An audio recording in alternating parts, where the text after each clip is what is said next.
Union Minister Jyotiraditya Scindia commended the Modi government's transformative impact on India over the past 9 years, emphasizing the country's rise to the fifth largest economy globally. Highlighting initiatives like Prime Minister Awas Yojana and Ujjwala Yojana for the upliftment of the poor, Scindia expressed confidence in the continuation of this developmental trajectory in the upcoming budget, reinforcing the India First ethos. प्रधानमंत्री नरेंद्र मोदी जी की सरकार ने पिछले 9 वर्षों में जो एक क्रांतिकारक परिवर्तन संपूर्ण देश में लाया है, और केवल संपूर्ण देश में नहीं लेकिन भारत को विश्व पटल पर उभारने का कार्य किया है। भारत 10वीं बड़ी आर्थिक विश्व शक्ति थी 2014 में, आज 5वीं बड़ी आर्थिक शक्ति बन चुकी है।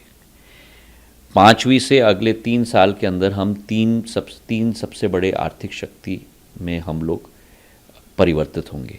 मुझे पूर्ण विश्वास है कि इस बजट में भी वही सफ़र आगे ले जाएंगे और उसी सोच और विचारधारा के साथ कि फर्स्ट इंडिया फर्स्ट, भारत पहले, और उसी सोच और विचारधारा के साथ कि अंतिम छोर के व्यक्ति को भी प्रगति और विकास के दर के साथ हमें जुड़ाना होगा।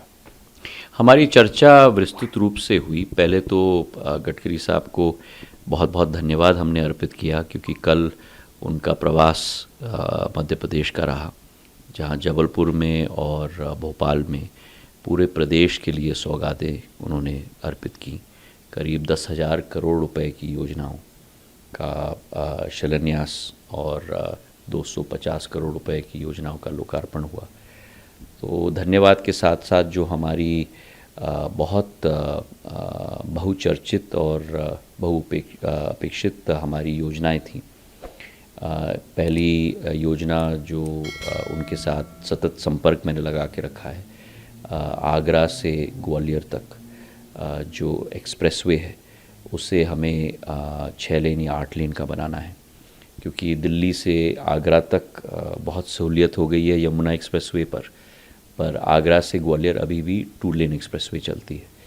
तो उन्होंने अपनी स्वीकृति भी प्रदान की है और उसका टेंडर भी लग चुका है, और केवल ज़मीन का अधिग्रहण करके वो हमें NHAI को देना पड़ेगा, प्रदेश शासन के द्वारा, राजस्थान भी और मध्य प्रदेश भी, और उसके अंतर्गत जल्द से जल्द वो योजना शुरू करेंगे। ये योजना स्वतः करीब 4,500-5 हज़ार करोड़ की होगी और 90 किलोमीटर की ये 6 लेन 8 लेन एक्सप्रेसवे बनेगी, जो आगरा से ग्वालियर को जोड़ेगी।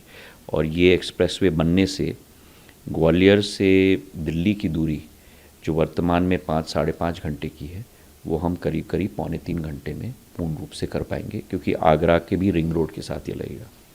दूसरी परियोजना थी ग्वालियर के अंदर ही एक रिंग रोड बनाने की परियोजना, और उसके 3 भाग पूर्ण हो गए थे।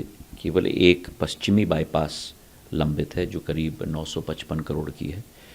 उसके लिए भी हमने निवेदन किया, और मैं पिछले 1 साल से फॉलोअप कर रहा हूँ।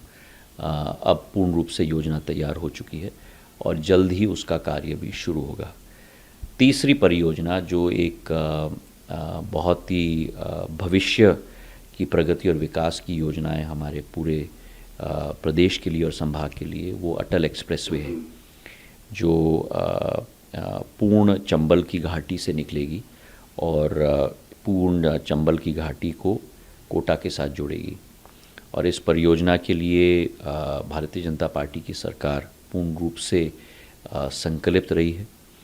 इस योजना में मुख्यमंत्री जी, पूर्व मुख्यमंत्री शिवराज सिंह जी, वर्तमान के मुख्यमंत्री, पूर्व कृषि मंत्री, वर्तमान के विधानसभा के अध्यक्ष नरेंद्र सिंह जी, हम तीनों पूर्ण रूप से प्रयासरत हैं जल्द से जल्द इसे शुरू करने के लिए। उसकी अलाइनमेंट की भी हमने आज चर्चा की।